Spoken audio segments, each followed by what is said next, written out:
আরামে গই দু চোখে দেখতে আমি পেয়েছি। একলা মনে নির্জনেতে তোমার ছবি এঁকেছি। নাম রেখেছি বনলতা যখন দেখেছি, হয়তো বা সেই ক্ষণেই তোমায় ভালোবেসেছি।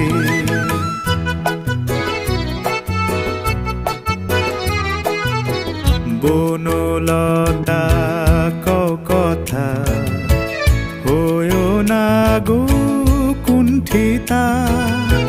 বনলতা কও কথা, হয়ো না গো কুণ্ঠিতা।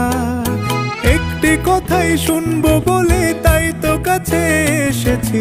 বলবে কি গো আমিও তো তোমায় ভালোবেসেছি। একটি কথাই শুনবো বলে তাই তো কাছে এসেছি।